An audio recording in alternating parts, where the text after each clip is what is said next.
"Sit down, cripple." Chad Merritt said it loud enough for the whole diner to hear, and then he laughed.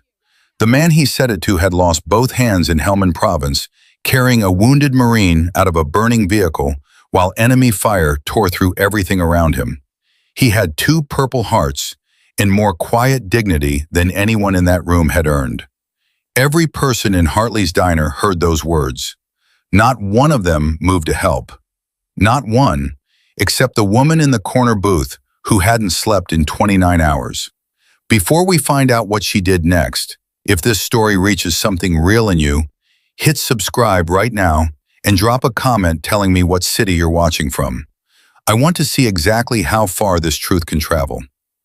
Grace Calloway had been awake since 3 in the morning on a Tuesday in November, and the coffee at Hartley's diner tasted like something they'd been keeping warm since the previous administration. She didn't care. She wrapped both hands around the mug and let the heat work on her fingers, which still felt like they belonged to someone else after 29 straight hours on the floor of Crestwood Community Hospital's emergency department. The shift had been the kind that leaves marks, a highway pileup that brought in 6 trauma patients inside 20 minutes, a 14-year-old with a gunshot wound that had no business existing, a family screaming in the waiting room while she worked, demanding to know why nobody was telling them anything, and Grace having to stop everything she was doing, step into that hallway, look them in the eyes, and say the one sentence that never gets easier, no matter how many times you've said it. She'd held it together the way she always held it together. 4 deployments in Iraq and Afghanistan had given her a particular kind of discipline that most people never need and would never understand. The ability to separate feeling from function, to do the job first and fall apart later, somewhere private, somewhere it wouldn't cost anyone anything. The falling apart never came anymore. She wasn't sure if that was progress or damage. Hartley's Diner was the kind of place that opened at 5:30 and never really changed. Red vinyl booths with tape on the corners. A counter where the same 3 regulars sat every morning in the same order. The smell of bacon and burnt coffee, and the particular stillness of a room where people came to be left alone. Grace had taken the last booth by the window. Old habit. She needed to see the door. Marcus Reed came in at 6:47. She noticed him before she consciously understood why. The way he moved had a specific quality, deliberate, measured, the kind of careful economy that comes from learning exactly how much each step costs when your balance isn't what it used to be. He was tall, built like someone who'd once carried serious weight in serious places. His jacket hung open over a faded USMC sweatshirt, and both sleeves below the elbow ended in the matte gray of prosthetic hands. Functional grade, carbon and aluminum, worn smooth at the joints from regular use. His face carried the look of someone who'd made peace with being watched. The quiet, closed expression of a man who'd long ago stopped expecting the world to meet him without staring. He moved to the counter, waited his turn, ordered black coffee and whatever the daily special was, paid by holding his phone to the reader, a small and practiced motion that worked perfectly fine, and Walt, the counterman, heavy-set, 50s, wearing an apron he'd probably owned since the 90s, acknowledged it with a nod that was neither pitying nor performative. Just a nod. Grace appreciated that. Marcus picked up his coffee with both prosthetic hands braced around the cup, turned, and scanned the room for a seat. That's when the front door opened. 2 of them, college age. The taller one had sandy hair and moved through the door like he'd never once questioned whether a room wanted him in it. He wore a quarter zip that probably cost $200, and the expression of a person for whom the word consequence had always been theoretical. His companion was slightly shorter, darker-haired, wearing a watch that caught the diner light and kept it. They were loud in the particular way of people who'd never been asked to be quiet, and meant. Every head in the room turned automatically, the way heads do when someone enters a space as though they own the air inside it. Grace watched them scan the diner with the instinctive assessment of people looking for something to engage with. The regulars at the counter were too settled. The elderly couple by the far wall were already invisible to them. The construction workers near the back were too large and too indifferent. Their eyes landed on Marcus Reed. Grace felt the shift before anything happened. It was a physical thing, a change in the room's pressure, the way a drop in barometric reading signals weather before the clouds arrive. She'd felt it in the second before contact outside Mosul. She'd felt it in the moment before a patient coded. She was already setting down her coffee mug. The taller one, Chad Merritt, though she didn't know his name yet, leaned toward his friend and said something she couldn't hear. His friend grinned. They drifted into the aisle Marcus was moving toward. Not aggressively, not with any gesture that could be called intentional. Just there, occupying exactly enough space to require navigation. "Oh, hey, sorry, man," Chad said, not moving an inch. His voice carried easily in the quiet diner. "Didn't see you." Marcus stopped. His jaw tightened, but his voice came out level. "If you could just step aside." "Sure, sure." Chad didn't move. His friend had angled to the other side, the two of them forming a loose bracket around the aisle. "Where you headed?" "I'm looking for a seat." "Take your time," Chad said, and the friendliness in his voice had an edge underneath it, like a blade wrapped in cloth. "No rush." His friend laughed. Marcus tried to angle left. Chad shifted left, a casual half-step that looked accidental. Marcus tried right. The friend drifted right, eyes on his phone, performing boredom. Back and forth, a careful, deliberate dance performed with the expressions of people who couldn't imagine why anyone might object. "What happened to your hands?" Chad asked. His voice had gone louder now, loud enough that the construction workers looked up from their eggs. Marcus said nothing. "Seriously, man, I'm just asking. Was it like a work thing? Some kind of accident?" "Move out of the way," Marcus said. The quiet was gone from his voice now, replaced by something flat and controlled that Grace recognized immediately. It was the voice of someone who'd given orders that cost lives if not followed. Someone holding a very short fuse on a very long history. "We're not doing anything," Chad said, spreading his hands in mock bewilderment, turning toward his friend as if seeking confirmation. "Right? We're just standing here." "Just standing here," his friend confirmed, straight-faced. Walt, the counterman, had picked up the phone behind the counter, receiver in hand, watching with the expression of a man calculating odds he didn't like. Two of the construction workers had turned fully on their stools. Nobody spoke. Nobody stood. Marcus took a breath and tried to push through the gap between them. He'd clearly decided that engaging further would cost more than it was worth, that the best outcome was just to get past these two and sit down and pretend none of this had happened. The way he'd probably pretended dozens of times before, in dozens of different places, where people thought his disability made him a target. Chad stepped backward as Marcus moved forward. It was performed beautifully.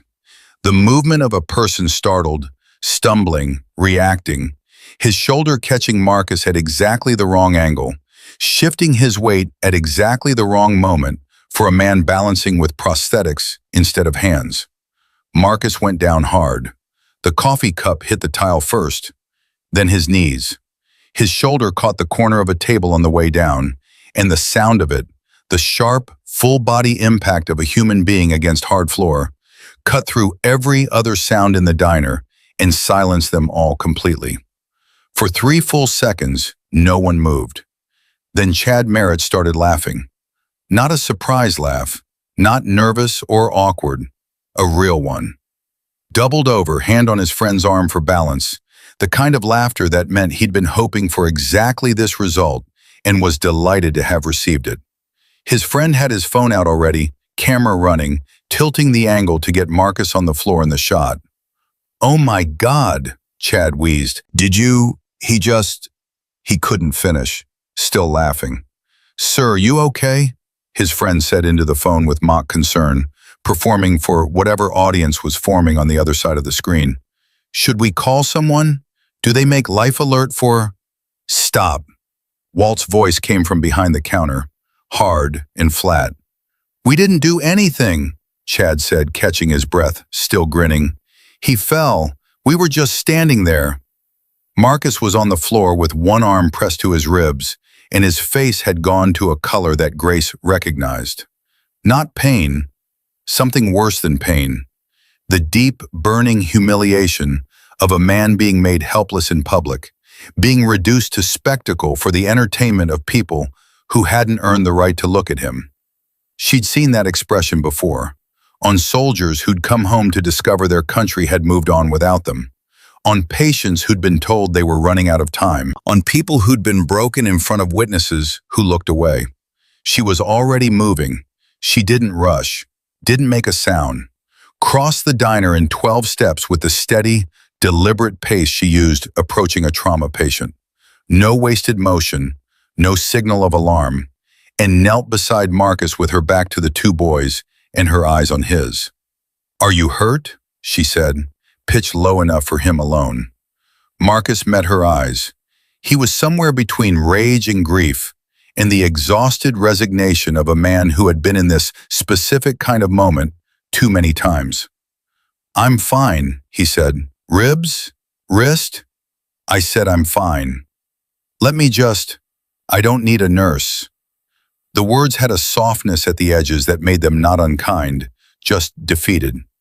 "I just need people to stop looking at me." "Aw, isn't that sweet?" Chad said from above them. His voice had taken on the particular tone of someone performing for their phone camera. "Is she his caretaker? Does Captain Hook need his diaper changed?" His friend laughed so hard he had to steady himself against a booth. Grace stood up slowly. She turned and faced them, and something in her posture had changed. Not dramatically, nothing theatrical, just a settling of weight, a quiet stillness in her hands. The expression of a woman who had located the exact boundary of what she was willing to allow and was now standing directly on it. "You need to leave," she said. Chad looked at her with open amusement. He was 6'2" and 200 pounds, and he was looking at a woman in scrubs who weighed maybe 120 after a 29-hour shift. "We're paying customers. We haven't done anything." "You knocked him down on purpose." "He fell." Chad shrugged with elaborate innocence. "We didn't touch him." "Last chance," Grace said. "Walk away." "Or what?" He took a step toward her, using his height the way some men do when they want to remind a woman of the difference. "What exactly are you going to do about it? You look like you can barely stand up." He wasn't entirely wrong. Grace's legs ached from the shift. Her lower back was one continuous complaint. She'd run on every reserve she had between 3 in the morning and this moment, and what remained in her body was running purely on discipline. But discipline doesn't have a fatigue limit. "Don't," she said. His hand closed around her wrist. Not hard, not violent in any technical sense. A grip that said, "I'm larger and you should know that." The kind of physical language that expected its recipient to shrink. The grip lasted 1.5 seconds.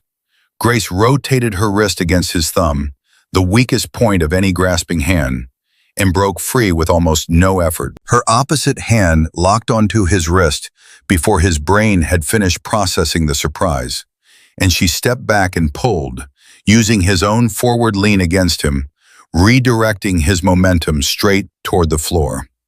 Chad Merritt went down on one knee. His arm bent at an angle that loaded his shoulder joint without quite dislocating it. His face went from smug to bewildered to genuinely afraid in the space of 2 heartbeats. His friend moved. Grace had already clocked him in her peripheral vision before he'd committed to a direction, read the squared shoulders and open hands, the telegraphed intention of someone who'd never been taught that emotion makes you slow. She waited until his weight was completely forward, stepped inside the reach of his outstretched arms, drove her shoulder into his armpit, and finished the throw with her hips. He went up and over and hit the floor on his back hard enough that the air left his body in a single audible impact that the whole diner heard. 8 seconds, both of them on the ground, Grace standing between them and Marcus, hands at her sides, weight balanced, breathing steadily. The diner held itself completely still. Then someone in the back started clapping. One pair of hands, slow at first, and then a few more joined in. The construction workers. The elderly woman by the wall. Walt had put the receiver down and was nodding. Not everyone. Some people had gone back to their plates, uncomfortable with what they'd witnessed, unsure how to categorize it. But enough. More than enough. Marcus Reed stood behind her, leaning slightly against the counter, watching Grace with an expression she couldn't read. Then Chad lifted his phone. He was still on one knee, shoulder pulled wrong, face pale and furious, and he raised the phone and pointed it at her, and his voice transformed entirely into something Grace had never heard from him before. Calm, steady, convincing. "She attacked us," he said. "We were standing here and she came at us out of nowhere. Look at my shoulder. She's dangerous. She's completely insane. We didn't do anything." His friend had gotten himself upright, one hand pressed to his ribs, nodding along with the revision. "We didn't touch her," he added, finding his footing in the new version of events. "We tried to help that guy and she just lost her mind." Walt was on the phone again. An older woman near the window had her own phone raised, and Grace still couldn't tell how long she'd been recording. Marcus stepped forward. "That is not what happened. They knocked him. They knocked me down deliberately and she defended me and herself. I watched the whole—" "Nobody asked you," Chad said, turning toward Marcus with sudden cold precision. The laughter was completely gone now. "You're a homeless vet. You don't have hands. Who in this room is going to take your word over mine?" "I'm not homeless," Marcus said quietly. "You were on the floor 2 minutes ago," Chad said. "You don't even have hands. You know exactly how this goes." And then the door to Hartley's diner opened, and a man stepped in who changed the entire equation in a single breath. Douglas Merritt was 61 years old, silver-haired, wearing a campaign blue overcoat over a suit that cost more than most people in this diner made in a month. He had the kind of face that appeared on signs along state highways with "Vote Merritt for Governor" printed underneath it in bold letters. He scanned the room with the practiced efficiency of someone who'd spent 4 decades understanding exactly how much power he carried into any given space. His eyes found Chad, found the phone in Chad's hand, found Grace standing in the aisle in scrubs, found Marcus behind her. He took it all in without a word, without a visible reaction, and what settled onto his face was not surprise, not alarm, not the expression of a father who'd just arrived at an emergency. It was the expression of a man who'd been outside long enough to see everything and had already decided what to do about it. He hadn't just arrived, he'd been waiting. "Chad," Merritt said. His voice was quiet, almost gentle. The voice of a man who'd never needed to raise it. "Put the phone down." "Dad, she—" "I said put it down." The diner held its breath. Merritt crossed the room in 8 measured steps. He looked at Grace the way a person looks at a problem they're already in the process of solving. He looked at Marcus the way a person looks at a complication they haven't decided what to classify yet.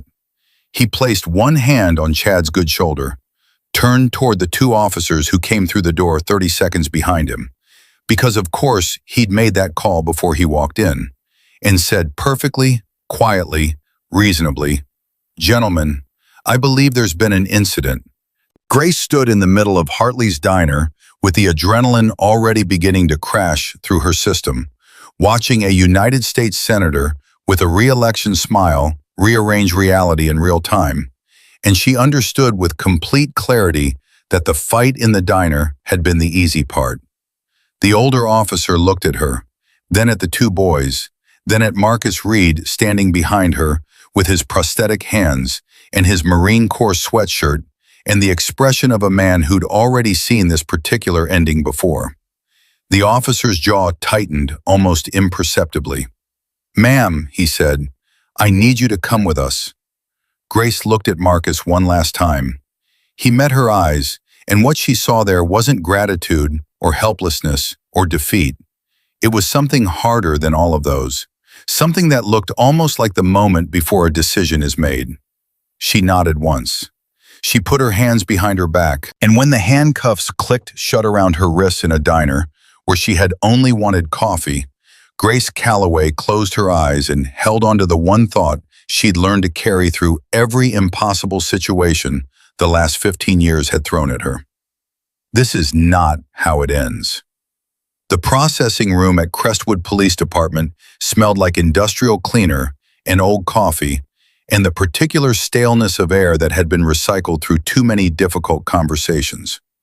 Grace sat on a metal chair with her wrists still marked from the cuffs, watching a booking officer log her personal effects into a manila envelope with the detached efficiency of someone who'd done this exact sequence of motions so many times it no longer required conscious thought. Watch. Hospital badge. The single house key she'd shoved in her scrubs pocket before leaving her apartment 29 hours ago. She hadn't slept. She hadn't eaten since whatever she'd grabbed from the vending machine on her break at 2 in the morning. Her body was running on the last fumes of adrenaline and the particular stubbornness that had gotten her through a lot of situations that should have ended differently. The officer slid the envelope across the counter without looking at her. "One phone call," he said. "When you're ready." She was ready immediately. The phone was a wall unit in a corridor that smelled worse than the processing room, the receiver worn down to bare plastic where 1,000 hands had held it before hers. Grace picked it up and dialed a number she hadn't called in 8 months. It rang twice. "This is Colonel Diane Foster." Grace closed her eyes briefly. "Diane, it's Grace Calloway." A pause that lasted exactly the length of time it took a person to shift from whatever they'd been doing into something else entirely. "Grace, where are you?" "Crestwood PD, I've been arrested." Another pause, shorter this time. "Tell me." Grace told her. All of it, clean and fast, the way she'd learned to brief under pressure. The diner, Marcus Reed, Chad Merritt. The 8 seconds that had unraveled her life. The senator walking in with his campaign smile and his pre-positioned officers and his complete ownership of the room's narrative. Foster listened without interrupting, and when Grace finished, the silence on the other end of the line had a specific quality to it. Not shock, not sympathy, but the focused stillness of someone already building a response. "Don't say another word to anyone until I call you back," Foster said. "Not a word, Grace. Not about the incident, not about your service, not about what you had for breakfast. Nothing." "Diane, I don't have money for a lawyer. I don't have—" "You have me. Give me 2 hours." The line went dead. Grace was moved to a holding cell at the end of the corridor before the 2 hours were up. The cell had a metal bench in a narrow window, and the distant sounds of the precinct operating around her like a machine she wasn't part of. She sat with her back against the wall and her hands in her lap, and she did what she'd trained herself to do in every situation where waiting was the only available action. She went still. Internally still, the way you learned to get when the alternative was losing your mind. She thought about Marcus Reed on that diner floor, about the specific expression on his face when Chad's shoulder had hit his. Not surprise, not even anger, but the resigned recognition of a man who'd been waiting for exactly this to happen, because it had happened before and would happen again, because that was the shape of the world he lived in. She thought about Chad's pivot, the speed of it, the practiced smoothness of the transformation from aggressor to victim, the way his voice had changed registers in the same instant as he'd raised his phone. That wasn't improvised. That was a learned behavior. Someone who'd done this before, or something like it, and had learned exactly how to reframe events when there were witnesses. She thought about Douglas Merritt stepping through that door. He'd been outside, long enough to watch through the window, long enough to make the call before he walked in. That meant he'd seen Chad knock Marcus down. He'd watched his son laugh. He'd made his decision before he ever pushed through that door, and the decision had nothing to do with accountability. The door at the end of the corridor buzzed open at 9:47. A man she'd never met came through it, late 30s, Korean-American, wearing a suit that had clearly been put on in a hurry, tie slightly off-center, carrying a leather briefcase and a yellow legal pad, and moving with the contained urgency of someone who'd been interrupted mid-morning and hadn't slowed down since. He stopped in front of her cell and looked at her with the direct, assessing gaze of someone who didn't have time for preamble. Grace Calloway? Who's asking? James Kwan. I'm an attorney. Colonel Foster called me 40 minutes ago. He paused. I served 2 years as a JAG officer in Afghanistan. Diane was my commanding officer. When she calls, I don't ask questions first. He set the legal pad against the cell bars. Are you hurt? No. Did you say anything to the arresting officers about the incident after you were detained? Nothing beyond my name. Kwan nodded once, and something in his posture eased fractionally. Good, that's good. He pulled a pen from his jacket pocket. I need you to walk me through every detail of what happened in that diner from the moment you saw Marcus Reed to the moment the handcuffs went on. Don't editorialize. Don't guess at motivations. Just tell me exactly what you saw and exactly what you did. She told him. Same clean, fast briefing she'd given Foster, but with more detail this time, every sequence in order. Kwan wrote without looking up, filling lines with quick, precise notation, and when she finished, he was quiet for 30 seconds, reviewing what he'd written. The woman who had her phone out, he said, describe her again. Older, maybe late 60s, gray hair, green coat, sitting 2 tables from the window. She said something to Chad after it happened, told him she'd recorded the whole thing and she wasn't deleting it. Beverly Okafor, Kwan said. Grace blinked. You know her? I know her name because the video she took is currently sitting at 2.4 million views on 3 separate platforms and climbing. He looked up from the legal pad for the first time since she'd started talking. It's been online for 6 hours, Grace. It shows everything. The blocking, the fall, Chad laughing, his friend recording Marcus on the floor, you standing up, you asking them to leave, Chad grabbing your wrist. He paused. And you putting both of them on the ground in 8 seconds. That's self-defense. It is self-defense. It's also a 34-year-old woman with 4 combat deployments and advanced hand-to-hand training dropping 2 young men in a public place. And I need you to understand that Douglas Merritt's legal team is going to use every frame of that footage to argue the opposite of what it shows. Kwan capped his pen. They're filing full assault charges this afternoon. Merritt already spoke to the DA's office this morning. Grace felt the information land without letting it show. He called the DA before I was even processed. He called the DA from the parking lot of the diner. Kwan's voice carried no particular emphasis on that fact, but the fact itself didn't need emphasis. He had his campaign attorney on the line by 7:15. The charging document is already drafted. What about Marcus? He's a witness. He was there for all of it. Kwan set the legal pad down on his knee. Marcus Reed gave a statement at the scene. Full account, everything he saw, every word he heard. He hesitated in a way that Grace recognized as someone choosing their delivery carefully.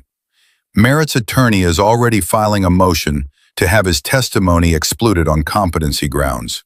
They're citing his PTSD diagnosis and his medical record from the VA. The silence in the corridor had a different quality after that. They're going to use his service injuries to discredit his account of what happened to him, Grace said. Yes, because his disability is visible and his record is accessible, and Merritt's team has had 6 hours to build a file on him. That is what I'm telling you, yes. Grace was quiet for a moment, not processing. She'd processed it the instant Kwan said it. She was just sitting with the weight of it, the specific ugliness of the mechanism, the way it worked by taking the most damage a person had suffered and using it as a crowbar against them. What do we do? She said. Quan opened his briefcase and pulled out a document that he'd clearly printed in a hurry. The edges still warm-looking, the pages slightly crooked in their staple. First, I get you out of here. I've filed for bail reduction based on your clean record, your employment, and your veteran status. The hearing is in 2 hours and I expect the judge to bring it down to something manageable. He paused. I also filed a motion this morning citing Beverly Okafor's footage as exculpatory evidence, and I've subpoenaed the diner's security cameras and Walt's first-hand account. Merritt's people will move to exclude the phone footage. They already tried. Single-party consent state, public location, it's admissible. Quan allowed himself a very small smile that contained no humor. Their attorney apparently didn't check Ohio case law before filing the motion, which tells me something useful about how prepared they thought they needed to be for this. They weren't prepared because they assumed it would be over before it started, Grace said. Correct. They assumed a nurse with no money and no connections would take whatever deal they offered and disappear. Quan looked at her steadily. They made a significant miscalculation. What miscalculation?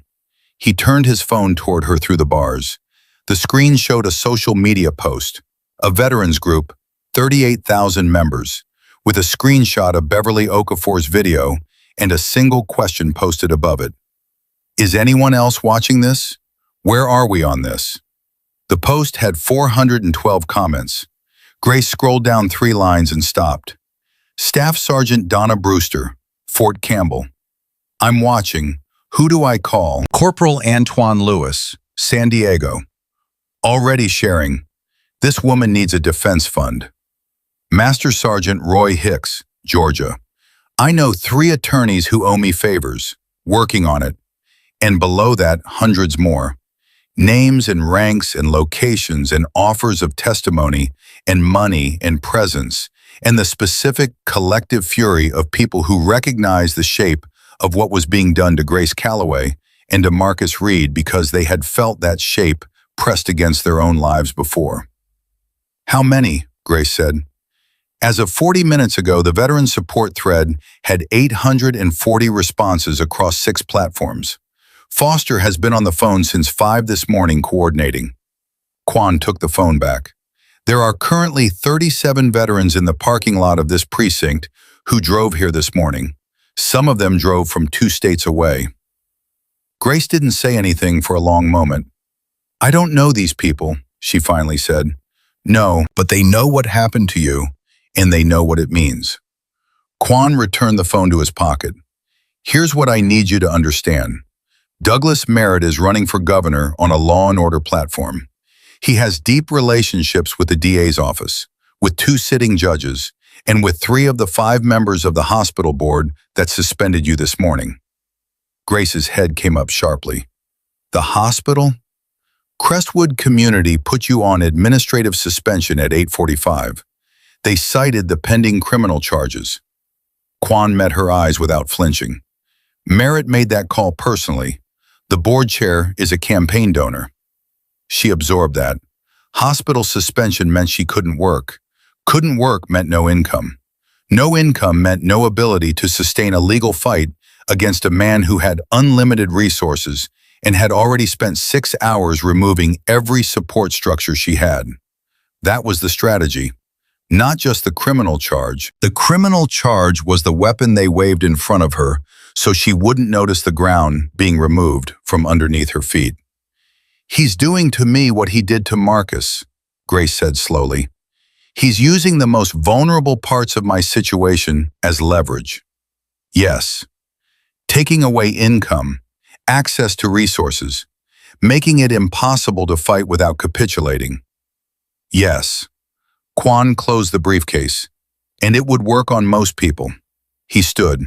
You are not most people, and neither is Marcus Reed, who is currently sitting in the waiting room of this precinct, having refused to leave since the moment you were brought in, giving every reporter who will listen a full and detailed account of exactly what happened at that diner table. The bail hearing was held in a courtroom on the 2nd floor at 11:30. Grace sat beside Quan at the defense table in her wrinkled scrubs, and watched the prosecution attorney, a sharp, carefully composed woman named Sandra Price, who had clearly been briefed by people who billed $400 an hour, argue for remand on the basis of Grace's military training and the severity of the alleged assault. Kwan's counter-argument took 3 minutes and 40 seconds. Clean record. 4 combat deployments, 14 confirmed lives saved under fire, 3 years of community service through the hospital, 0 previous criminal contact, and then last, a single document he slid across the table toward the judge, a printed record of the 37 veterans currently waiting in the parking lot of this building, each of whom had submitted a written character statement before 9 o'clock that morning. The judge looked at the document for a long time.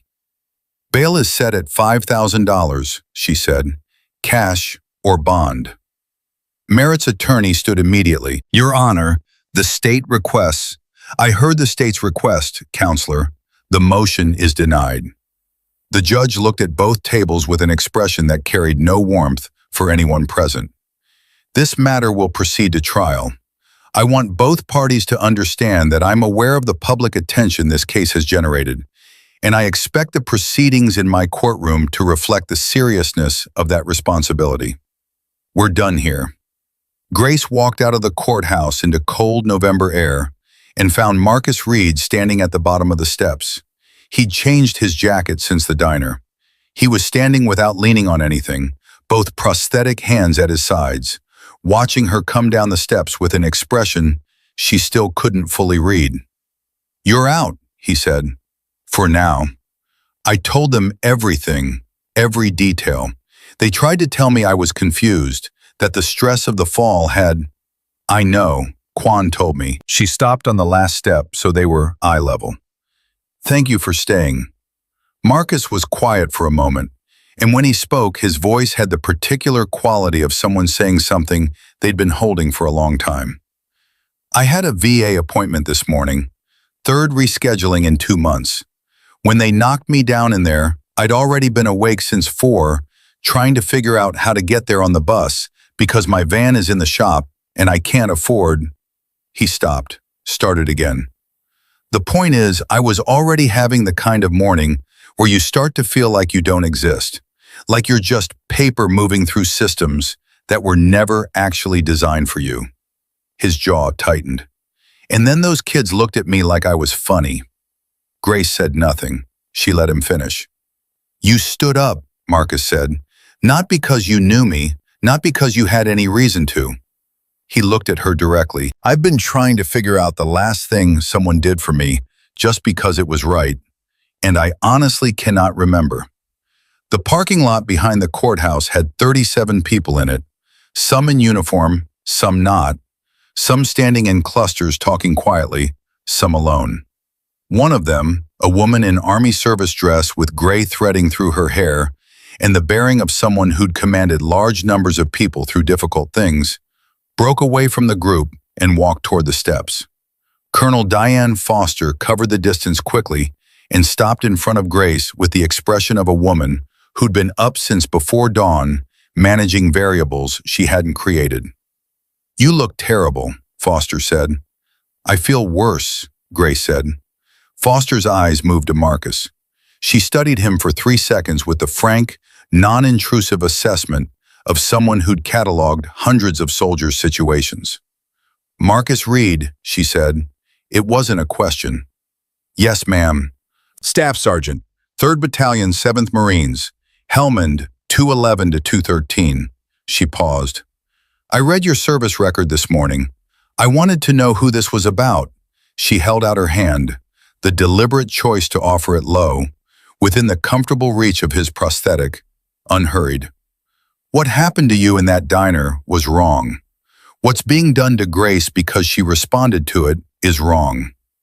Her voice was steady and direct, and carried no performance of emotion, only the weight of something genuinely meant. "We're going to fix both of those things." Marcus shook her hand, said nothing for a moment, then, "Nobody's fixed anything for me in a long time." "I know," Foster said. "That's the other thing we're going to fix." Quan appeared at Grace's shoulder with his phone already in hand, reading something that had arrived in the last 2 minutes. And when he looked up, his face had the controlled expression of someone sitting on news that had two possible interpretations. "I just received a communication from Merritt's legal team," he said. Everyone went quiet. "They're requesting an emergency meeting." He looked at Grace. "They want to offer a deal." Grace looked at Foster. Foster looked back at her, and what was in the colonel's eyes wasn't instruction or pressure or the managed calm of someone telling her what to do. It was something simpler, the expression of someone who knew exactly what Grace was made of and was simply waiting to see it confirmed. "Set the meeting," Grace said, "so we can tell them no." Merritt's legal team had rented a conference room on the 14th floor of the Crestwood Civic Tower, which was the kind of detail that told you everything about how they viewed the negotiation before it began. Not a neutral space, not a halfway point. Their ground, chosen deliberately, designed to remind the other party of the altitude difference. Quan noticed it too. He said nothing, just held the elevator door and let Grace step out first. The lead attorney's name was Richard Haynes, 60, silver-suited, the kind of man whose handshake was calibrated to communicate precisely how much of his attention you were worth. He had two associates flanking him and a paralegal at the end of the table with a laptop and the expression of someone who'd been awake since before Grace had been arrested. Douglas Merritt was not in the room. That was also a message. Haynes gestured to the chairs across the table with the practiced hospitality of someone who'd done this exact performance many times. "Thank you for coming on short notice. We appreciate the flexibility." "We're not here to be flexible," Quan said, setting his briefcase on the table without sitting. "You requested the meeting. What's the offer?" Haynes smiled the way a man smiles when he's decided not to take the interruption personally. "The senator is a reasonable man who deeply regrets the unfortunate incident this morning. He has no interest in seeing a decorated veteran's life disrupted over what was, at its core, a misunderstanding between young people that escalated beyond anyone's intention. His son knocked a double amputee Marine to the floor and laughed about it," Grace said. "Miss Calloway, on video, in front of 14 witnesses." Haynes paused, recalibrated. "The senator is prepared to have the assault charges reduced to disorderly conduct. Suspended sentence, no jail time. Record expunged after 18 months of clean behavior." He opened a folder on the table. "In exchange, you agree to a public statement acknowledging that the physical altercation resulted from a mutual misunderstanding. The hospital suspension is lifted, and the matter is closed." The room was quiet for a moment. "What about Marcus Reed?" Grace said. "I'm sorry?" "The man your client's son knocked to the ground. The man they mocked and recorded and treated like entertainment. What does he get from this agreement?" Haynes glanced at his associate, then back at Grace with the expression of someone who hadn't been asked that question and found it somewhat beside the point. "Mr. Reed was not a party to the incident in a legal sense. He was the reason for the incident." "Ms. Calloway, the offer on the table is quite—" "No," Grace said. Haynes blinked. "I'd encourage you to think carefully." "She said no," Quan said. He picked up his briefcase. "If the senator wants to continue this conversation, he can do it in a courtroom. We'll see you there." They were back on the street 2 minutes later. Foster was waiting on the sidewalk, phone to her ear, already moving before they reached her. She ended her call and fell into step beside them without breaking stride. "How'd they take it?" she asked. "Haynes didn't show anything," Quan said, but the paralegal closed her laptop too fast when Grace said no. "They thought this was going to be 10 minutes. "Good." Foster's voice had the particular tone of someone for whom other people's miscalculations were operational data. "Because while you were in there, I got a call from a man named Robert Cho. He's 31, works in insurance now, lives in Columbus. 7 years ago, he was a sophomore at Whitmore Academy in Cincinnati." She paused long enough for that to land. "Where Chad Merritt was a junior." Grace and Quan both stopped walking at the same time. "What happened?" Grace said. Robert uses a wheelchair, has since birth. According to him, Chad and two friends spent most of that school year making his life what he described as, quote, a daily exercise in deciding whether to go to school or stay home and feel safe. Foster's jaw tightened. One afternoon, they tipped his wheelchair on the stairs. He hit the landing hard enough to fracture his wrist. The school investigation lasted 4 days before Robert's family was offered a settlement that included a non-disclosure agreement and a full scholarship to a different school. The Merritt family bought his silence, Quan said. The Merritt family bought everyone's silence. Robert said he's been sitting on this for 7 years because the NDA had a penalty clause with a number that would have destroyed his family if they'd triggered it. Foster looked at Quan directly. He called me because he saw the video of what happened to Marcus Reed, and he said he was done being afraid of Douglas Merritt. The trial date was set for 7 days out, which was not enough time and all the time they had. Quan worked in 18-hour bursts, preparing witness examinations, filing motions, reviewing Beverly O'Coffer's footage frame by frame with a digital analyst who could establish exact timing and sequence. Grace spent those 7 days preparing to testify and trying not to think about the hospital, about the shift she wasn't working, about the patients she wasn't treating, about what it meant to have the one thing that had always kept her stable taken away by a phone call from a man who'd never met her. Marcus came to Quan's office every morning at 8. He sat at the conference table and walked through his account again and again, absorbing Quan's cross-examination practice with the focused endurance of someone who'd trained for things far harder than this. He didn't complain. He didn't dramatize. He answered every hostile question Quan threw at him with the same flat, factual precision. And when Quan finished and told him that Merritt's team was going to try to make him look unreliable, Marcus said, "Let them try," and meant it in a way that closed the subject. Robert Cho drove from Columbus 2 days before the trial and sat across from Quan for 3 hours, going through everything he remembered. His voice shook for the first 20 minutes. Then it steadied. By the end, he was answering questions with the calm of someone who'd finally decided that the weight of a secret was heavier than the cost of telling it. "Are you sure about this?" Quan asked him at the end. "The NDA clause." "Let them sue me," Robert said. "I have been afraid of these people for 7 years. I am done." The morning of the trial, Grace arrived at the Crestwood County Courthouse at 7:45 and found the sidewalk transformed. Rows of veterans in dress uniform stood in formation from the base of the courthouse steps to the edge of the parking lot. Not a crowd, a formation. Organized by branch, standing at parade rest, silent and still in the November cold. She counted past 100 before she stopped counting. A woman near the front caught her eye. 50s, Marine Corps dress blues, chest ribbons that told a long story, and gave her a single nod. Grace recognized the gesture. It wasn't sympathy, it was acknowledgement.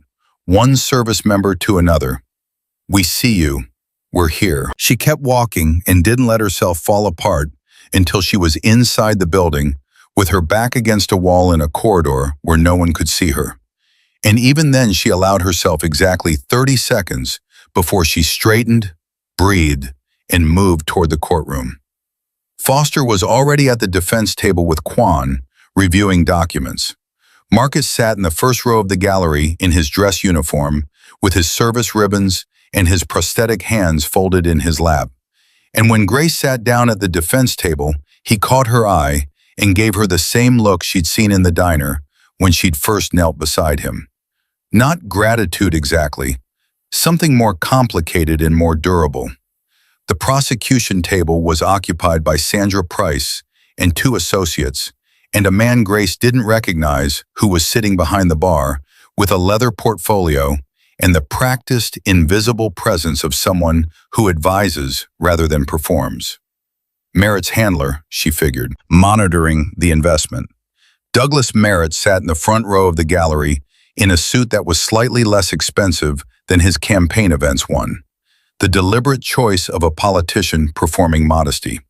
Chad sat beside him in a jacket and tie, his shoulder in a soft brace that Grace was fairly certain wasn't medically necessary at this point. Position for the jury's benefit.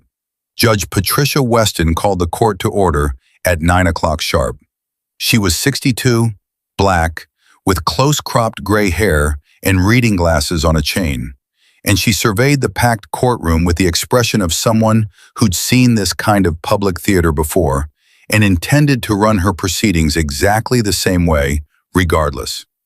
Price opened for the prosecution with the polish of someone who'd been paid well and prepared thoroughly.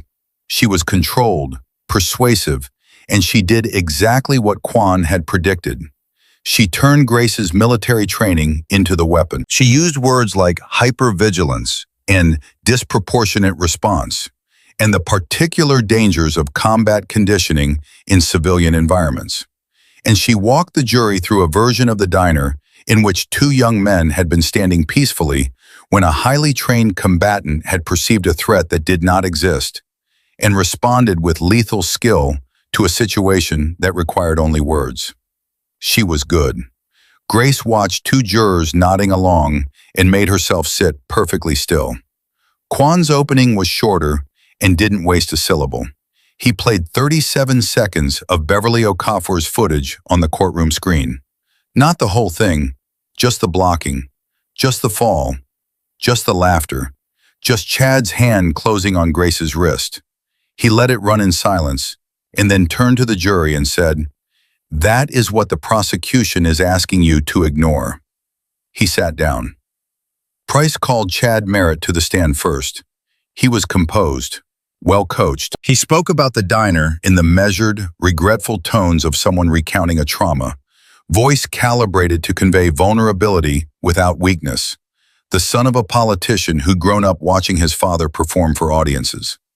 He described Grace's attack as sudden, unprovoked, terrifying. He touched his shoulder brace once while answering a question about his injury. He called Marcus the man who fell, with just enough distance in his voice to suggest he hadn't known Marcus was going to fall before it happened. Quan's cross-examination began quietly. He walked Chad through the diner's layout, through the positioning, through the timeline established by Beverly Okafor's timestamp data. "You testified that you and your friend were standing to the side when Mr. Reed lost his balance," Quan said. "I'm going to show you 4 frames from the security footage, and I'd like you to tell me where you are in each one." The frames went up on the screen. Chad's position relative to Marcus in each one was unambiguous, directly in the path, each shift deliberate, each reposition timed to the moment Marcus tried to move. "Is that you in each of these frames?" Quan asked. Chad's composure held, but his voice lost something. "Yes. And in each frame, as Mr. Reed attempts to move around you, you have repositioned to block his path. Is that correct?" "We were just standing. Yes or no, Mr. Merritt?" "It looks that way, but—" "Thank you." Quan moved to his next position without pause. "You testified that you put your hand out toward Ms. Calloway to maintain distance. I'd like to play 5 seconds of footage, and I'd like you to watch your hand." The clip ran. Chad's fingers closing around Grace's wrist were visible, unambiguous, the grip unmistakable. "Is that your hand on her wrist?" Quan said. The courtroom was very quiet. "Yes," Chad said. Beverly Okafor took the stand at 11:15 and testified with the unhurried precision of a woman who had decided that the truth was a thing worth the inconvenience of telling. She was 68 years old, and she sat in the witness box like it was a chair in her kitchen, and she recounted what she'd seen with the specificity of someone who'd been a classroom teacher for 31 years and had extensive practice observing young people behaving badly while pretending not to. Price's cross-examination tried 3 angles. Beverly answered each one with the same patient, factual directness, and the jury watched a 68-year-old woman methodically dismantle a high-priced attorney's framing, and Grace could feel the shift in the room. Marcus took the stand at 1:15. He adjusted the microphone with one prosthetic hand, a small and practiced motion. and he looked at the jury the way Grace had seen him look at everything, directly, without apology, without performance, with the specific dignity of a man who decided a long time ago that he wasn't going to make himself smaller to make other people comfortable. Quan took him through it carefully, every detail, every word Chad and his friend had said, the blocking, the fall, the phone going up to record before he'd even stopped moving on the floor, the laughter. "What did it feel like," Quan asked, "when they started laughing?" Marcus was quiet for a moment, not composing himself, choosing his words the way someone chooses them when accuracy matters more than effect. "I've been knocked down before," he said, "literally and otherwise, in Helmand, at the VA, trying to get benefits that I was supposed to get 4 years ago. You learn to deal with being knocked down." He paused. But the laughing was something else. The laughing meant I was entertainment. It meant they looked at everything I lost and everything I am now, and they thought it was funny. Another pause. "I've been trying to remember the last time I felt invisible in a public place, and the honest answer is, I can't, because it happens all the time. But that was the first time someone made a joke about it out loud in front of a room full of people, and not one of those people said a word." He let that land. "Until she did," he said, and he looked at Grace, and he didn't look away. Price's cross-examination of Marcus was direct and surgical, and it was exactly what Quan had warned it would be. She moved through his psychiatric history with professional detachment. The PTSD diagnosis, the 2 crisis interventions, the medication. She built her case for unreliability the way you build a wall, brick by brick, each question adding one more layer, her voice never unkind, which somehow made it worse. "Mr. Reed," she said near the end, "you feel grateful to Miss Calloway for intervening on your behalf, don't you?" "Yes." "Grateful enough that your account of events might be shaped by that gratitude?" Marcus looked at her for a long moment. "My account of events is shaped by the fact that I was there, and I watched it happen from 3 feet away," he said. "I have PTSD. I don't have amnesia." One of the jurors in the back row pressed her lips together in a way that wasn't entirely neutral. Then Quan stood. "Your Honor, the defense calls Robert Cho." The name hit the room differently than any name had hit it all day. Grace felt it in the quality of the silence. Haynes, seated in the row directly behind the prosecution table, leaned forward. Merritt's handler opened his portfolio. Douglas Merritt, who had maintained his composed, mildly concerned father expression through the entire morning, went very still. Robert Cho was 31, slight, moving through the courtroom in a motorized wheelchair with the ease of someone for whom it was simply how he moved through the world.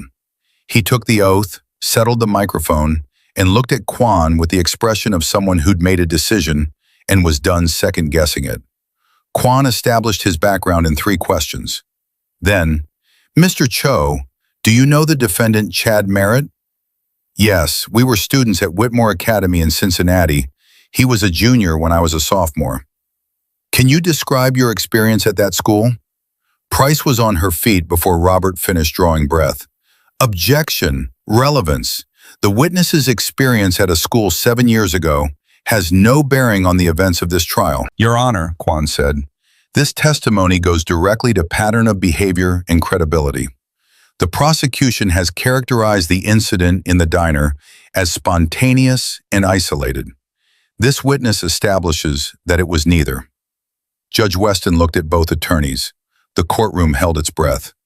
Merritt leaned toward Haynes and whispered something fast and urgent. "I'll allow it," the judge said. "Proceed."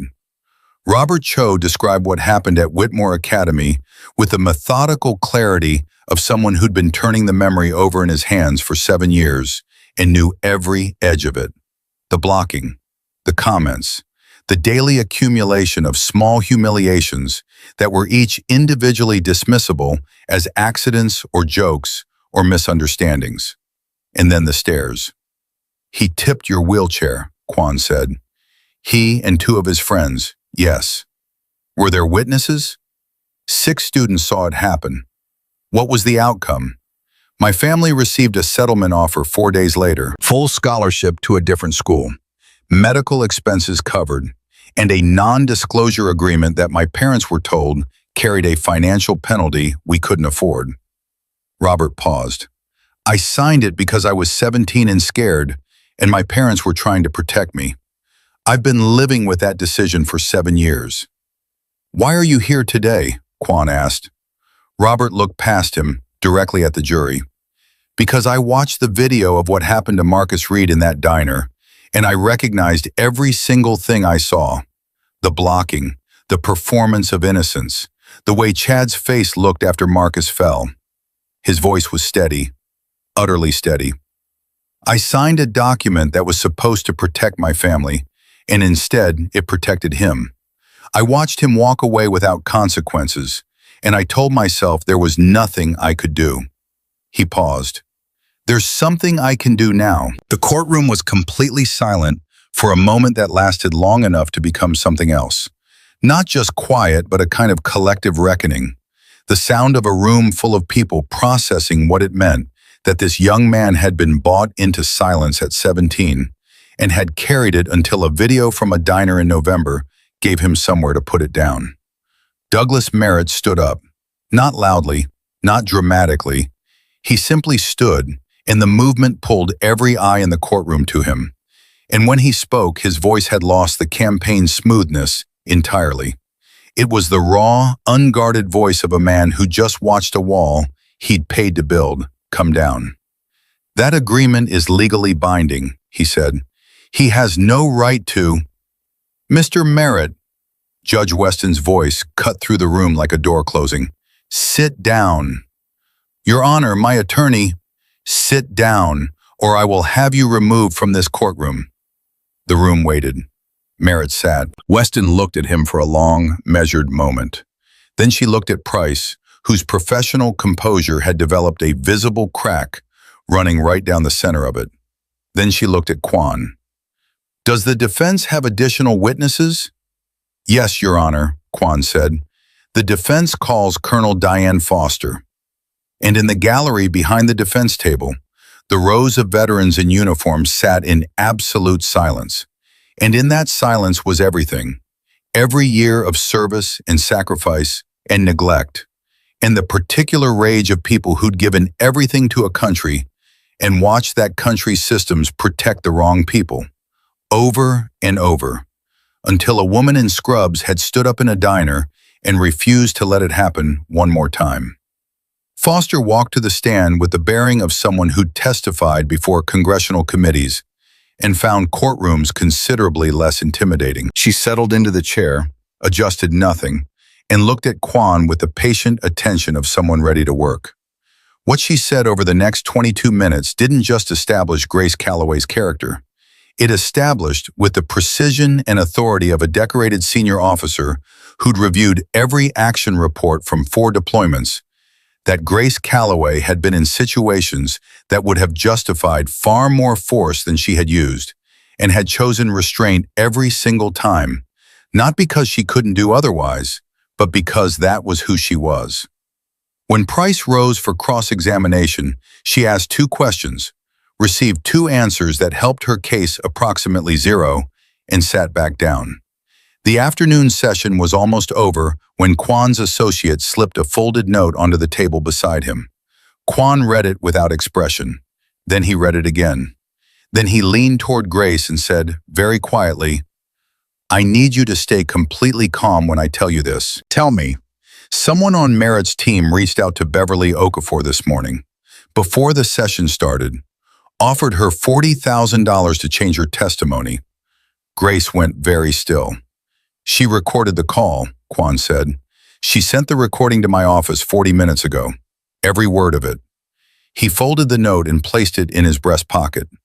Douglas Merritt just handed us the end of this trial. And Grace Calloway, who had held herself together through 29 hours of work, and an arrest, and a bail hearing, and 7 days of preparation, and an entire day in a courtroom being described as a weapon, felt something shift in her chest that she couldn't immediately name. Not relief, not yet. Something colder and harder and more specific than that. The thing you feel when the person who tried to destroy you has handed you exactly what you needed to make sure they can't do it to anyone else. She looked straight ahead at the empty witness stand and kept her face completely neutral. "File it," she said. Quan filed the recording at 4:53 in the afternoon, and by 4:57, Judge Weston had cleared the courtroom of everyone except the attorneys, the defendant, and Douglas Merritt's legal team. Grace sat at the defense table and listened to Beverly Okafor's recorded voice come through Quan's laptop speakers. The offer had been made by a man who identified himself only as a representative of interested parties, his voice carrying the professional neutrality of someone who did this kind of work regularly.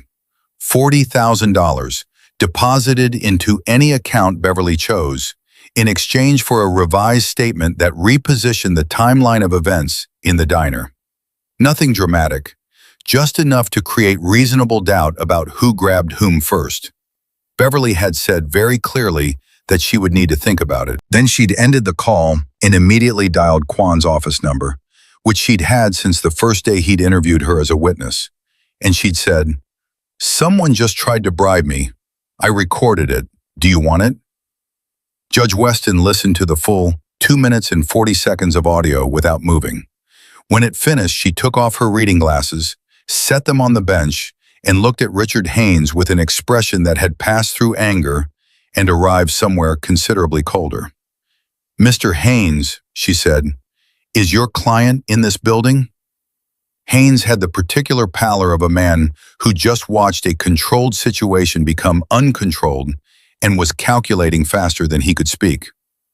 "Your Honor, I am not aware of any." "That was not a question about your awareness.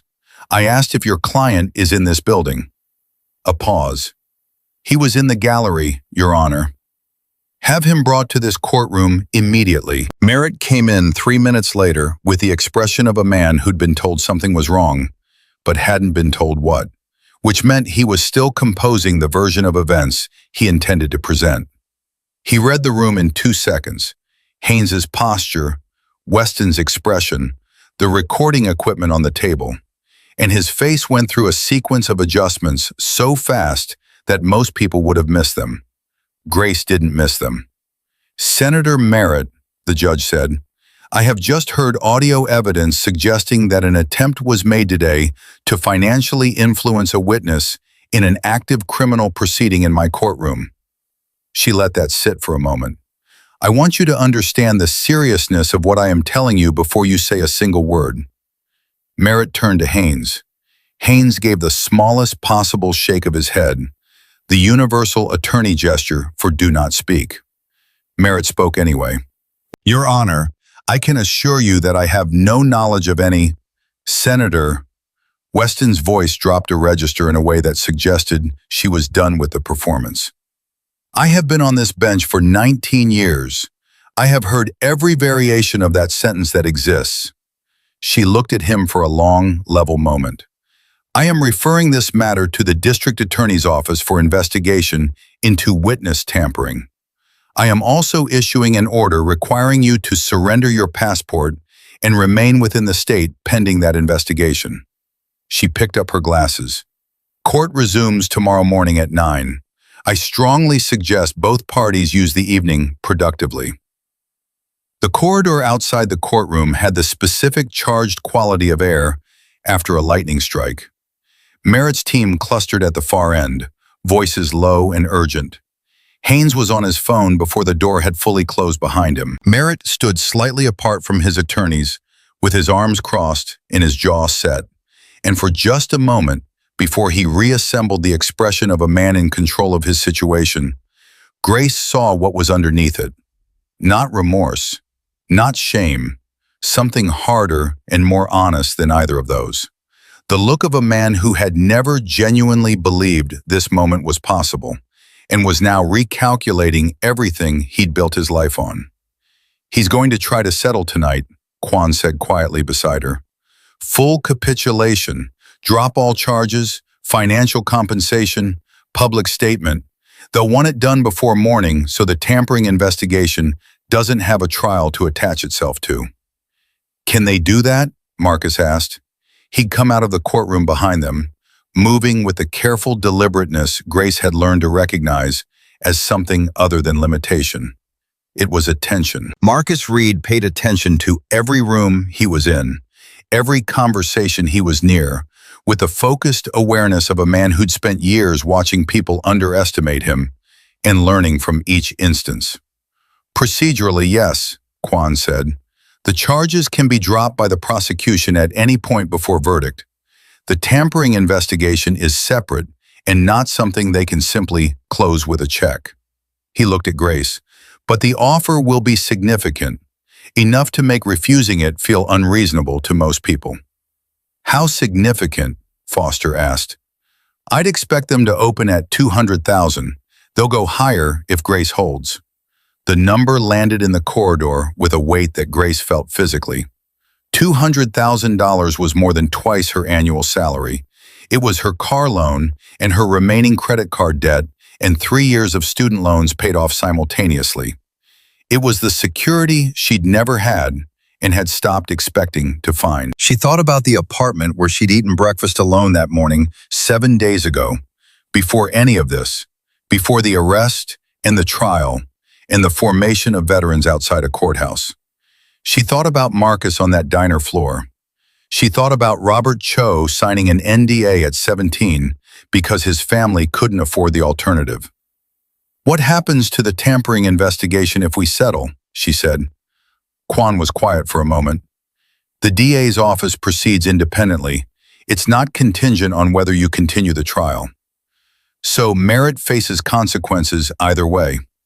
Yes, but a trial generates a record, testimony under oath, evidence admitted and adjudicated in public.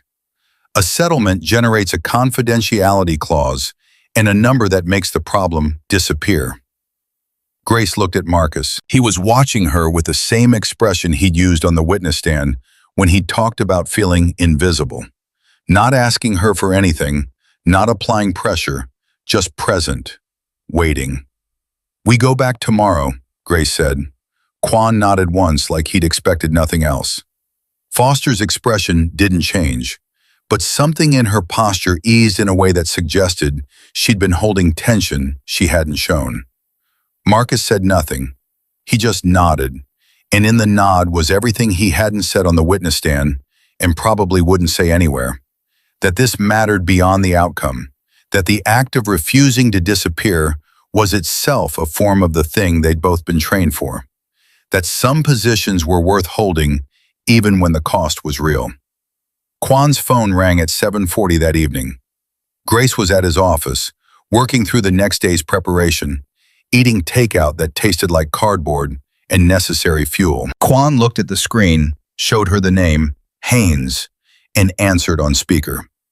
My client is prepared to offer a full settlement, Haynes said. The conference room's smoothness was gone. He sounded like a man talking on a cell phone in a parking lot, which was probably exactly what he was. All criminal charges dropped. $250,000 to Miss Calloway. A formal public statement from Senator Merritt acknowledging that the incident was handled inappropriately and that Ms. Calloway's actions were defensive in nature. Quan looked at Grace. She shook her head. What about Marcus Reed? Quan said. A pause. The senator is prepared to offer Mr. Reed a separate settlement of $100,000 for, and his VA benefits? Grace said. Another pause, longer. That's not within our... Chad Merritt has been doing this for years, Grace said.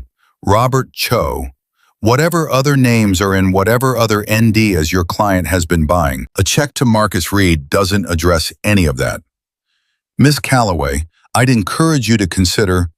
We'll see you tomorrow, Quan said, and ended the call. The second day of trial began with Price looking like someone who'd had 4 hours of sleep and a difficult conversation with her client. Merritt's handler was gone from the gallery.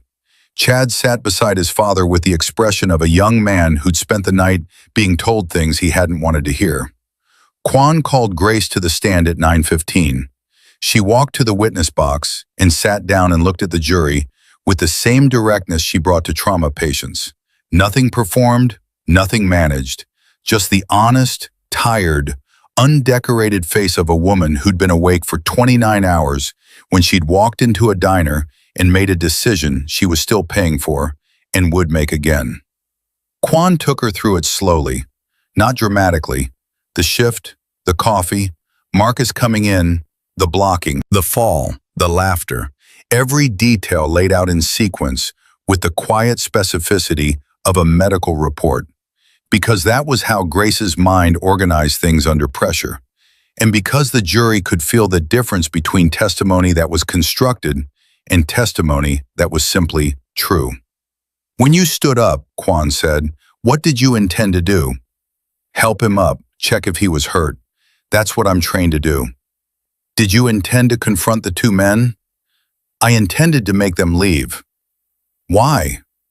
Grace paused, not because she was searching for the answer, but because she was deciding how much of the real one to give. Because they weren't going to stop, she said. People like that don't stop when you ignore them. They stop when someone makes it clear there's a cost. She looked at the jury. I've been in places where I had to make that calculation. Field hospitals, triage. You read the situation and you act on what's actually in front of you, not on what you wish was there. And when Tyler grabbed your wrist, I defended myself. Could you have done more damage than you did? Yes. Why didn't you? The answer came without hesitation. Because the goal was never to hurt them. It was to stop them. She paused. There's a difference. It's a difference I was trained to understand, and I've never once confused the two. Price's cross-examination was leaner than it had been the day before, as if the tampering revelation had cost her something, not just strategically, but in terms of the energy you need to perform conviction you no longer entirely feel. She pressed on the training angle, the exhaustion, the perception of threat. And Grace answered each question with the same measured honesty, not backing down, not elaborating beyond what was asked. And when Price suggested for the third time that military conditioning might have distorted Grace's read of the situation, Grace said quietly, my training is why two young men walked out of that diner under their own power instead of in an ambulance. That's not distortion, that's restraint. One of the male jurors in the center row looked down at his hands in a way that wasn't neutral. Price sat down. The tampering evidence was entered into the record at 11:40 with the formality of a motion and the practical weight of a bomb. Beverly Okafor's recording played in open court for the jury, and the sound of it, the smooth, professional voice offering a number to an elderly woman in exchange for her truth, settled into the room and stayed there. Merritt's expression during the playback was the most honest thing Grace had seen from him since the diner. Not composed, not political, just the face of a man watching something he'd done become permanent. The jury deliberated for 2 hours and 19 minutes. Grace spent most of that time in a corridor on the second floor, with Marcus on one side of her and Foster on the other, saying very little. Quan checked his phone at intervals, with the focused calm of someone who'd done this before, and knew that waiting was not a problem to be solved. Robert Cho sat across from them, quiet, his hands folded in his lap, and Grace thought about what it had cost him to walk into that courtroom and say what he'd said, and about all the other names in all the other NDA files that had never found their way to a courtroom, that were still sitting in the dark of sealed settlements somewhere, paying the ongoing price of other people's decisions. Are you okay? She asked him at one point. Robert looked at her with a directness that reminded her of Marcus. I will be, he said. That's the most honest answer I have. She understood that completely. The bailiff found them at 2:47. The jury had reached a verdict. The courtroom had the particular charged stillness of a room full of people who'd stopped pretending to breathe normally. The veterans in the gallery sat in absolute quiet. Merritt was rigid in his seat. Chad stared at the table in front of him. The foreperson was a woman in her 50s, a retired school teacher, according to the jury selection notes, who read the verdict with the unhurried precision of someone who understood the weight of what she was holding. Not guilty, on both counts. The courtroom did not erupt. It didn't need to. The response moved through the gallery like a current, controlled and deep and enormous. The kind of release that happens when something that has been held under pressure for a very long time is finally allowed to be what it is. Several of the veterans in dress uniform closed their eyes briefly. One of the construction workers from the diner, seated 3 rows back, pressed his fist against his mouth. Marcus Reed put both prosthetic hands flat on his knees and looked at the ceiling for a moment that Grace would remember for the rest of her life. Not because it was dramatic, because it wasn't. Because it was the expression of a man receiving something he'd stopped expecting to receive. Not a victory exactly, but a confirmation. That his account of what happened to him had been heard. That the room had believed him. That he had mattered enough to matter. Grace sat very still at the defense table and let it arrive. Judge Weston discharged the jury and then turned to the gallery with an expression that had not softened since the recording had played in her courtroom the previous afternoon. She looked at Douglas Merritt with a kind of attention that didn't require volume to carry authority. "Senator Merritt," she said, "the verdict today reflects the evidence and the testimony presented in this proceeding. The separate matter of the recorded communication regarding witness Beverly Okafor has been referred to the district attorney's office, and I want to be direct with you in this public forum. The judicial system does not function when its participants believe that sufficient resources exempt them from its requirements." She picked up her gavel. "The court expects full cooperation with the DA's investigation. This proceeding is closed." The gavel came down. Haynes was at Merritt's side immediately, speaking fast and low. Merritt wasn't listening.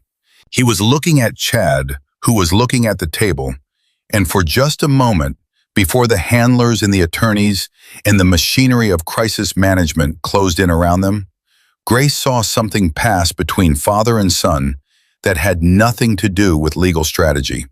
Something that looked almost like an accounting, the beginning, maybe, of one. She wasn't sure. She wasn't sure it mattered. Outside the courthouse, the veterans who'd stood in formation for 2 days broke it at some point that Grace didn't witness. She just looked up and they were moving, talking, gathering in groups, the particular energy of people who'd shown up for something and seen it through. Some of them approached her, not all, and not with speeches. Mostly a handshake, or a nod, or a single sentence that carried more than most paragraphs could hold. One man, Army, 60s, told her he'd driven 11 hours from Alabama because his daughter was a nurse and he'd wanted her to see that it mattered. Another said only, "My son lost both legs in Fallujah. Thank you for standing up for Marcus." He didn't wait for a response. Marcus found her by Quan's car at 3:45.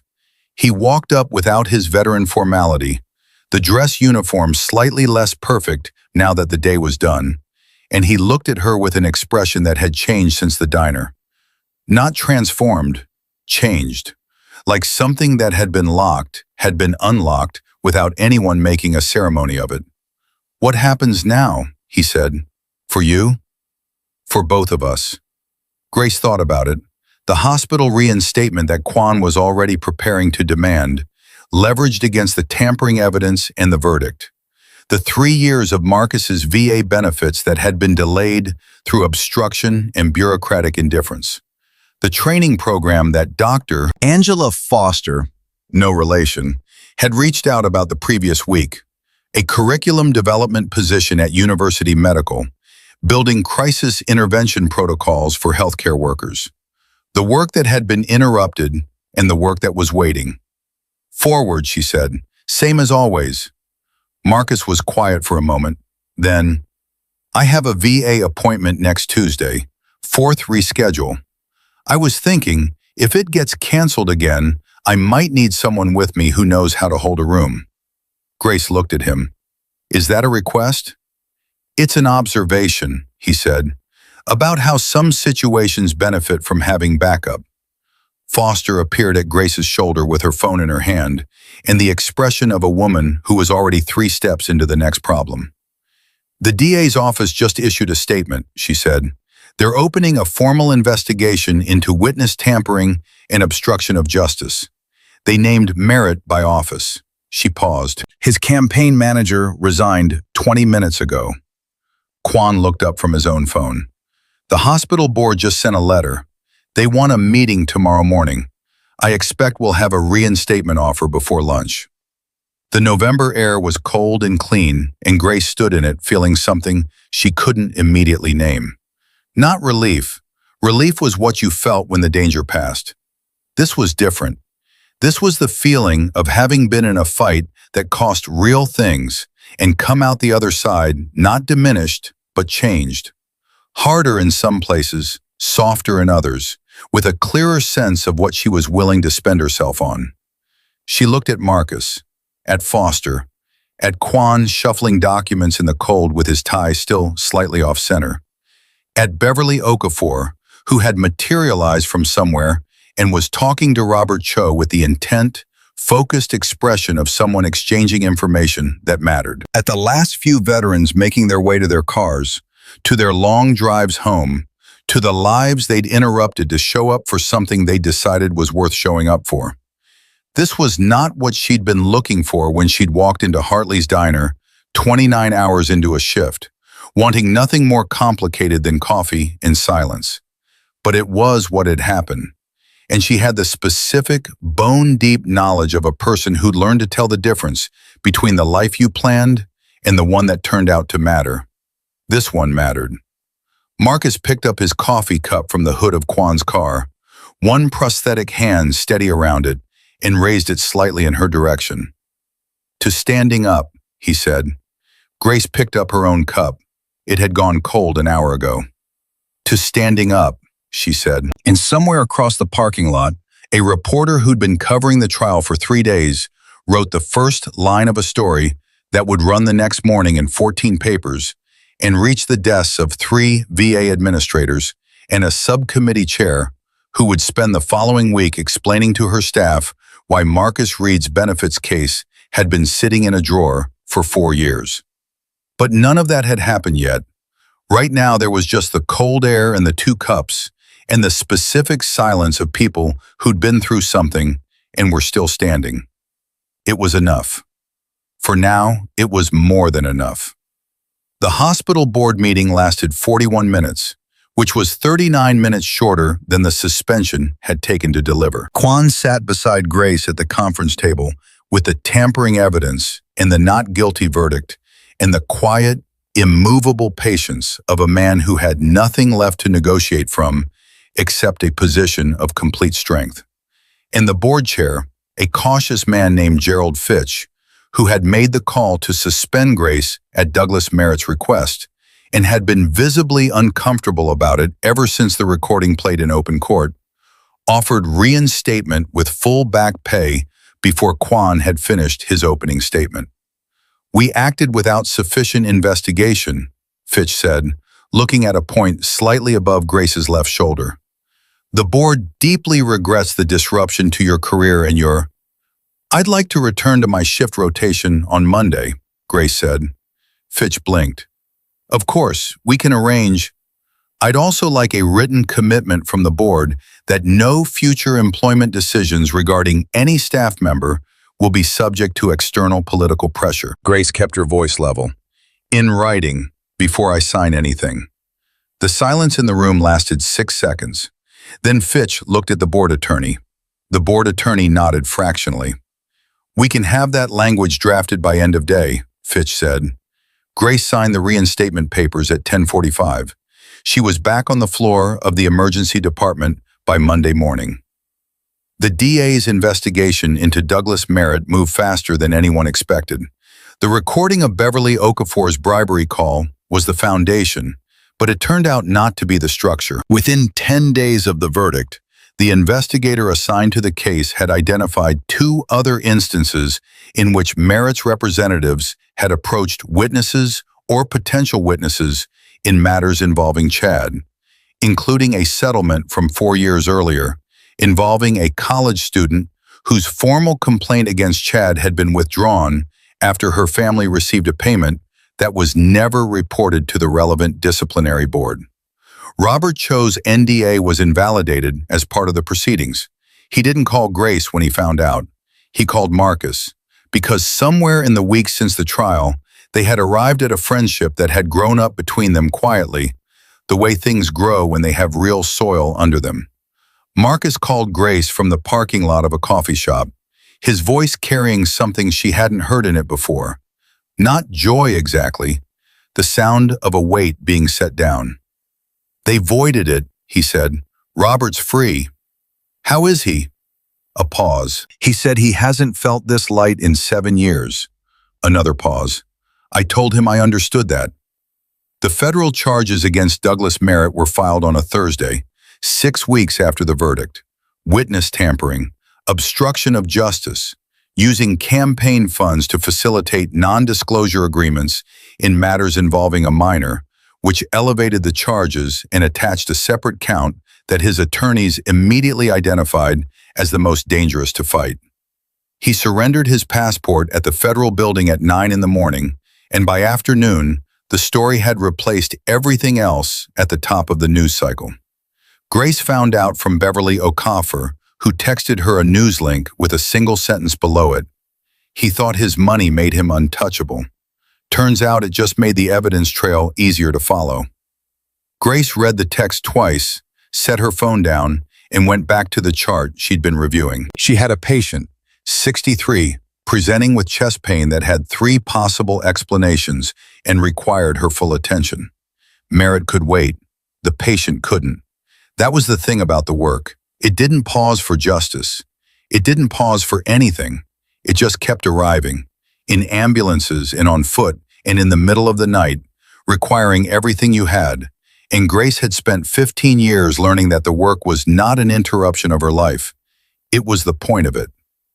Marcus Reed's VA benefits were approved on a Friday afternoon, 4 years and 2 months after his initial application. The letter arrived by email, and he read it 3 times before he called anyone. Then he called Grace, then Foster, then his mother in Cleveland, who had been asking about the benefits situation every Sunday for 4 years without fail, and received the news in complete silence for 10 seconds before he heard her start to cry. He didn't cry himself. He sat in his apartment with the approval letter on the screen and felt something that he would later describe to Grace, with the characteristic precision of a man who chose words carefully, as the specific exhaustion of having held a thing up for too long. Not relief, the feeling after relief, the feeling when your arms finally come down. The subcommittee hearing was scheduled for 8 weeks out. A congressional subcommittee on Veterans Affairs had requested Marcus's testimony following coverage of the trial and the benefits approval, and Quan had advised him to go, and Foster had said she would accompany him, and Marcus had spent 2 weeks deciding whether he wanted to stand in front of a committee and describe 4 years of bureaucratic obstruction before he called Grace and asked what she thought. "I think you've already done the hard part," she said. "Testifying in front of a subcommittee is nothing compared to what you did on that witness stand. This is different. This is political. You know what you're talking about. They don't. That's an advantage." She paused. "And someone needs to be in that room who actually lived it, not just studied it." He went. The training program at University Medical launched on a Wednesday in February, 3 months after the trial ended. Grace stood in front of 22 healthcare workers, nurses, ER physicians, 2 security supervisors, a social worker, in a conference room that smelled like bad coffee and institutional carpet. And for the first 40 minutes, she was so aware of every word she was choosing that she could feel the effort of it in her jaw. Then a charge nurse in the second row named Patricia, 52, 28 years in emergency medicine, the kind of professional who'd seen everything twice, raised her hand and said, "Can I ask you something that's not on the curriculum?" "Go ahead. What do you do when you know the right thing and you don't do it? When you let something happen because the cost of stopping it felt too high?" Patricia wasn't looking at Grace with the expectation of an answer. She was looking at her the way people look at someone they think might actually understand the question. Because I've been doing this a long time, and I have a list of those moments, and I'm starting to think the list is too long. The room had gone very quiet. Grace set down the pen she'd been holding and thought about a hallway at Crestwood Community Hospital where she'd once watched a senior physician speak to a patient in a way that shouldn't have been allowed, and she'd had her ID badge in her hand and her shift ending in 20 minutes. And she'd made a calculation about the cost of saying something, and she'd made the wrong one. The patient had filed a complaint 3 weeks later. The physician had received a written warning. Nothing had changed. You carry them, Grace said, but you don't bury them. Because the ones you bury are the ones that turn into habits. She looked at Patricia directly. And then you stop adding to the list. One at a time you stop adding to it. Patricia nodded. Something in her posture changed. The training session ran 40 minutes over schedule. The federal trial of Douglas Merritt lasted 9 days. Grace didn't attend.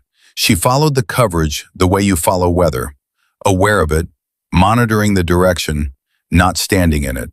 Quan sent updates at intervals.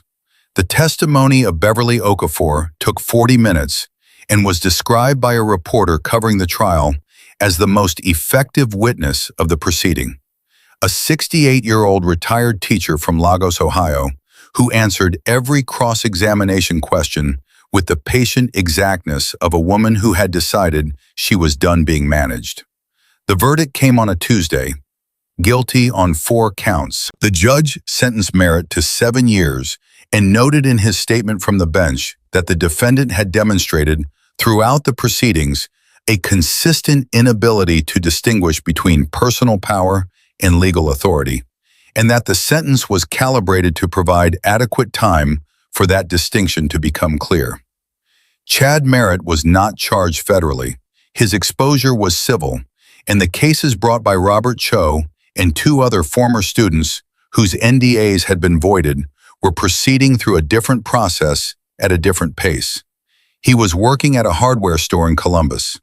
Grace knew this because Marcus had told her, and Marcus knew because Robert had told him, and none of them spent much time discussing it. The congressional hearing was on a Thursday in March. Grace watched it on her phone during a break between patients, standing in a corridor with her back against the wall and one eye on the door in case she was needed. Marcus sat at the witness table in his dress uniform, both prosthetic hands visible on the table in front of him, not tucked out of sight, not positioned for sympathy, just there. He testified for 31 minutes.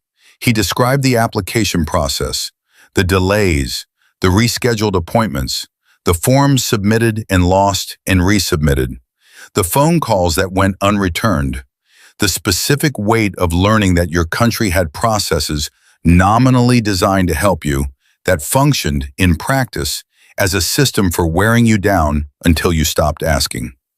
He was direct. He didn't perform anger or grief or victimhood. He spoke with the flat precision of a man presenting evidence. And somewhere around the 14-minute mark, a committee member from Georgia who had been sitting with her arms crossed leaned forward and picked up her pen. "Mr. Reed," she said, "how many veterans in your experience have gone through what you've described?" "I work in a VA satellite office," Marcus said. "I help people fill out forms. On average, I see 12 to 15 veterans a week who are navigating the same backlog I went through." He paused. "Some of them are further along in that backlog than I was. Some of them won't live long enough to reach the end of it." The committee member wrote something down and didn't look up for a long time. Grace put her phone in her pocket and went back to work. The thing about returning to normal was that the normal you returned to was never the same shape as the one you'd left. Grace had known this from deployments, from the medical discharge, from every transition that had rearranged the architecture of her daily life and required her to find her footing in a space that had the same name but different dimensions. She'd gotten good at it, at rebuilding the routine, at learning where the edges were in the new version of things, at not mistaking change for damage. But this was different in a way she kept returning to, quietly, in the spaces between tasks. What had changed was not the external shape of her life. Same hospital, same scrubs, same cold coffee at the end of long shifts. What had changed was a quality of the internal landscape, something that had been slightly contracted for a long time, slightly pulled in at the edges, the defensive posture of a person who'd learned that standing up cost more than it was worth, had opened. Not wide, not dramatically, just enough. She noticed it in small things, the way she spoke to the board chair Fitch when she passed him in the corridor. Not aggressively, not warmly, but directly, with the steady eye contact of someone who had nothing to manage. The way she handled a conflict with an attending physician who'd spoken to a junior nurse in a way that wasn't acceptable, stepping into the conversation without the usual calculation of what it would cost her, saying what needed to be said, and then going back to her patient. The way the list Patricia had talked about stopped growing. On a Saturday in April, Grace and Marcus went back to Hartley's diner. It wasn't planned as a significant gesture. Marcus had called in the morning and said he had something to tell her and she'd suggested coffee, and neither of them had thought consciously about the location until they were already at the door. They stopped for a moment, both of them, and looked at each other. "We can go somewhere else," Marcus said. "No," Grace said. "We can't let it own the place." They went in. Walt was behind the counter. He looked up when they came through the door, and his face went through a sequence of recognition and surprise, and something that landed close to relief before he composed himself into something more professionally neutral. He came around the counter, which he'd never done in Grace's experience, and offered his hand to Marcus first. "I owe you an apology," Walt said. His voice was rough, the voice of a man saying something he'd been carrying for a while. "I saw what was happening to you, and I picked up the phone instead of opening my mouth. That was wrong." Marcus shook his hand. "You were doing your job. I was doing the safe thing. Those aren't always the same." Walt held the handshake for a moment. "Coffee's on the house, both of you, as long as I'm running this place." They took a booth, not the one Marcus had been trying to reach, not the one Grace had been sitting in. A different one, with a window view and no specific history, and Walt brought coffee without asking, and they sat with it for a moment, in the kind of quiet that only exists between people who've been through something real together. "What did you want to tell me?" Grace said. Marcus wrapped both prosthetic hands around his cup. "I've been offered a position with the VA Reform Initiative, consulting role, helping redesign the benefits processing system." He paused. "Based on testimony from the subcommittee hearing, the committee chair's office called last week." Grace looked at him. "I told them I'd take it on one condition," he said, "that the position comes with an actual mandate, not just an advisory title. That I'm in the room when decisions are made, not just when they need someone to present to." He met her eyes. They said yes. Grace felt the news arrive with a specific warmth of something that had been a long time coming and arrived exactly when it should. "Marcus, don't say I earned it. I wasn't going to." She looked at him directly. "I was going to say that the people who get into those rooms and change the actual systems are usually the ones who went through the worst of them, and that you're exactly the kind of person that room has been missing." She picked up her coffee. "So don't waste it." He nodded. No performance, no ceremony, just the nod of a man who'd received something he intended to use. They talked for 2 hours. About the training program, which had expanded to 4 hospitals and had a waiting list. About Robert Cho, who was in his 2nd semester of law school and had sent Marcus a text the week before that said simply, "I'm going to make sure NDAs like mine can't happen to anyone else." About Foster, who had taken on a formal advisory role with the VA Reform Initiative and was, by all accounts, terrorizing the bureaucracy in the most productive possible way. About Beverly Okafor, who had become an unlikely public figure of the kind that happens when an ordinary person does an extraordinary thing and the world decides it needs to see more of her. and who had handled the attention with the same unruffled, slightly impatient grace with which she'd handled everything else. About the list of things that hadn't been fixed and wouldn't be fixed quickly and required the kind of sustained attention that outlasted news cycles and court verdicts and the initial momentum of public outrage. About the work. Grace drove home in the late afternoon, the city moving around her in the particular rhythm of a Saturday coming down from its peak. And she thought about the morning 5 months ago when she'd sat in this same car in the hospital parking lot at the end of a 29-hour shift, too tired to feel much of anything except the specific gravity of exhaustion, and driven to Hartley's diner for coffee she hadn't tasted. She thought about the calculations she'd made when she'd stood up. Not a long one, not a complex one, just the basic arithmetic of a person who'd looked at a situation and asked herself what kind of person she was going to be in it, and had found that there was really only one answer she could live with. She'd been asked 3 times in the months since the trial, in interviews and in the training sessions, and once by a young resident at Crestwood who'd stopped her in a corridor with the earnest, slightly desperate energy of someone working through a problem, whether she regretted it, whether, knowing everything it had cost, she'd do it again.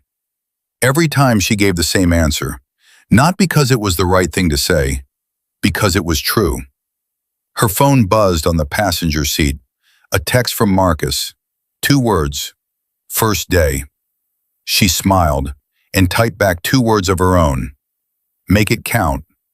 She pulled into her parking space, turned off the engine, and sat for a moment in the quiet of a Saturday evening that had nothing urgent in it, no crisis requiring her attention, no decision to be made, just the ordinary texture of a life that had been tested and had held, that had cost real things and produced real things, that was hers in the most complete sense of the word.